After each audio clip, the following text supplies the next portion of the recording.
नमस्कार, मैं कमलेश सर। हम लोग आज यूपी पीसीएस के कट-ऑफ पर डिस्कस करेंगे, क्योंकि उत्तर प्रदेश लोक सेवा आयोग ने अपने 2022 का कट-ऑफ ऑफिशियल वेबसाइट पर जारी कर दिया है। आप लोग भी देखे होंगे, जो नहीं देखे हैं देख लीजिएगा। तो इस पर हम लोग थोड़ा डिस्कस करेंगे कि क्या मेरिट थी। ओके, यानी प्रारंभिक एग्जाम की मेरिट कितनी गई थी, कट ऑफ कितना गया था, और इस कट ऑफ को देखते हुए पढ़ने की रणनीति क्या होनी चाहिए, किस तरह से रणनीति आपको बनाना चाहिए कि जिससे जो प्री एग्जाम है बड़े आसानी से क्वालिफाई हो जाए। ओके, तो आइए इस पर हम लोग डिस्कस कर लेते हैं।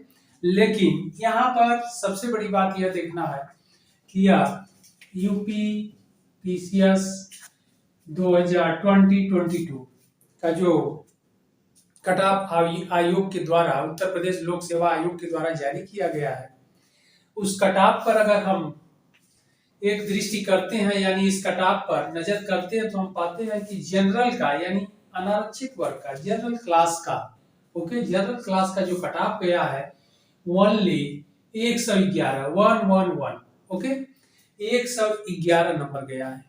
अब यहाँ पर ध्यान रखना है कि यहाँ पर भी यूपी पीसीएस के एग्जाम में भी दो पेपर होते हैं, जीएस फर्स्ट पेपर जिसको आप कहते हैं, और GS second paper. GS second paper CSAT का होता है। इसमें यूपीएससी की तरह ही 33% क्वालिफाई है, तो इसका मेरिट में कोई योगदान नहीं होता है, सिर्फ क्वालिफाइंग पेपर है सी सेट का। लेकिन फर्स्ट पेपर इसी के आधार पर मेरिट बनती है, और 200 नंबर में 200 मार्क्स में नंबर में यह मेरिट बनती है जीएस फर्स्ट पेपर के आधार पर। और सीसेट भी 200 का ही समान अंक का होता है, 200 अंक के होते हैं, लेकिन इसका मेरिट में कोई योगदान, रिजल्ट बनने में कोई योगदान नहीं रहता है, सिर्फ जो है क्वालिफाइंग होता है। ओके, तो फर्स्ट पेपर के आधार पर यानी 200 में 111 नंबर कट ऑफ गया है। अब यहाँ पर ध्यान रखना है, इस बार का अगर देखा जाए तो यूपी पीसीएस के इतिहास में अब तक का सबसे कम कट ऑफ गया है। और इसे क्वेश्चन में आप देखेंगे तो लगभग 83-84 क्वेश्चंस आएगा। ओके, और कितने में टोटल क्वेश्चन कितने आते हैं, 200 नंबर का रहता है, क्वेश्चन कितने रहते हैं 150 क्वेश्चन टोटल रहते हैं। 150 क्वेश्चन में ओनली 84 क्वेश्चन जो स्टूडेंट कर दिए तो प्री एग्जाम क्वालिफाई कर दिए। तो इसका मतलब यह है कि 2022 में जो यूपी पीसीएस का जो कट ऑफ गया था, उत्तर प्रदेश पीसीएस के एग्जाम का कट ऑफ गया था, जनरल का 111 गया है। मात्र आपको 84 क्वेश्चन करना है। ओके, यानी जो माइनस मार्किंग शुरू हुई है, इसमें अब तक का सबसे लोएस्ट कह लीजिए या सबसे कम कट ऑफ गया है 111। ओके, इसके बाद ईडब्ल्यूएस का 114 गया है, 3 अंक अधिक, जनरल से 3 अंक अधिक यहाँ पर गया। इसके लिए लगभग 85-86 क्वेश्चन आप जो स्टूडेंट कर दिए थे तो आप प्री एग्जाम क्वालिफाई कर लिए थे। ओके, इसके बाद अगला जो क्लास है ओबीसी, अन्य पिछड़ा वर्ग जिसे कहते हैं, ओबीसी अन्य पिछड़ा वर्ग का जो गया, इसका भी 114 गया, 114 गया है। और इनको भी उतना ही क्वेश्चन करना था, 86 क्वेश्चन जो कि पूरी तरह से सेफ थे। तो ओबीसी का मतलब इतना मिनिमम कट ऑफ पहली बार 2022 में गया है। इसके बाद एससी वर्ग का, ओके, अनुसूचित जाति का जिसे आप कहते हैं, अनुसूचित जाति का 99 गया है। ओके, 99 से तात्पर्य है 75 क्वेश्चन जिस स्टूडेंट ने कर दिया था तो वह प्री एग्जाम क्वालिफाई कर लिए थे। ओके, इसके बाद अनुसूचित जनजाति जिसे आप एसटी कहते हैं, ओके, एसटी का 91 मार्क्स गया है, यानी ये लोग 68 अथवा 69 क्वेश्चन जो कर लिए थे वह प्री एग्जाम क्वालिफाई कर लिए थे। इसके बाद फीमेल क्लास का हम लोग देखते हैं, यानी महिला वर्ग का। तो फीमेल क्लास का 109 गया है। ओके, यानी लगभग लड़कियों की जो मेरिट गई है 80 क्वेश्चंस, यानी 82 क्वेश्चंस अगर जिन्होंने कर लिया 81 82 क्वेश्चंस के लगभग आएगा। 82 क्वेश्चन जिन्होंने कर लिया महिला वर्ग में, वह प्री एग्जाम क्वालिफाई कर लिया। इसके बाद अगला है उत्तर प्रदेश के कुशल खिलाड़ी। ओके, उत्तर प्रदेश के जो कुशल खिलाड़ी हैं यानी प्लेयर हैं, उनका मार्क्स जो गया है 84 गया है। तो 84 नंबर पाने के लिए, अंक लाने के लिए आपको लगभग 63 क्वेश्चन करने थे। ओके, तो 63 क्वेश्चन करने थे उत्तर प्रदेश के कुशल खिलाड़ियों को।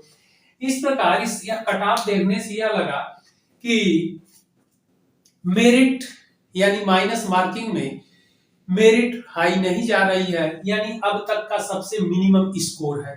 या जो यूपीपीसीएस के इतिहास में देखा जाए माइनस मार्किंग में, तो जनरल का 111 और ईडब्ल्यूएस और ओबीसी का 114 और एससी का 99, एसटी का 91 और महिला यानी फीमेल क्लास का यानी लड़कियों का बालिका वर्ग का 109 यानी 82 क्वेश्चन और उत्तर प्रदेश के कुशल खिलाड़ियों का 84 अंक गया है।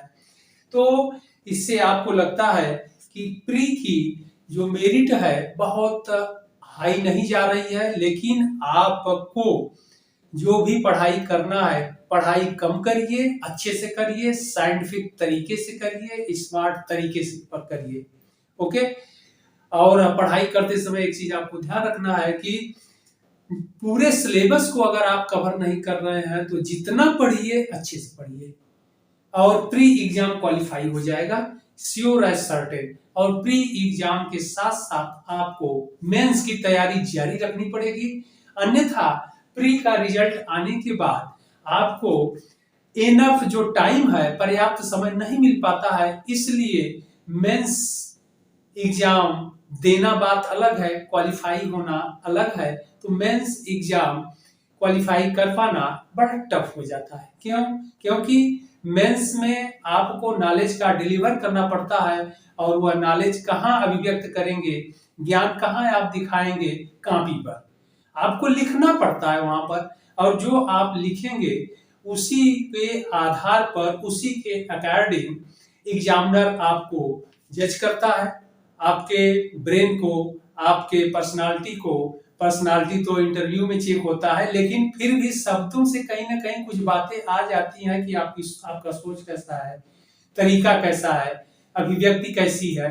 वह लिखने के यानी कॉपी से ही आपका मूल्यांकन एग्जामिनर कर लेता है। इसलिए मेंस एग्जाम की तैयारी के लिए आपको कंटिन्यू आंसर राइटिंग करने की जरूरत है, और यह जो भी स्टूडेंट करते हैं वह क्वालिफाई कर लेते हैं।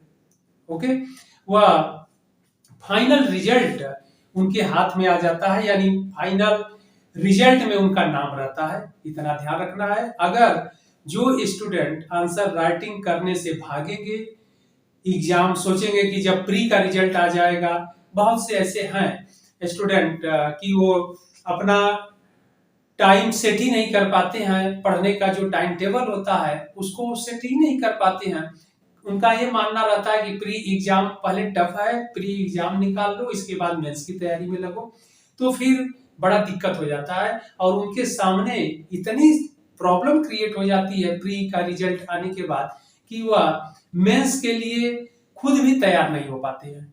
इसलिए मेरी एक बात अवश्य आप लोग मानिएगा, मैं आप लोगों से यही कहूंगा कि प्री एग्जाम के साथ साथ मेंस की भी तैयारी आप लोग करते जाइए और सबसे अधिक फोकस आपका आंसर राइटिंग पर होना चाहिए। ओके, जय हिंद।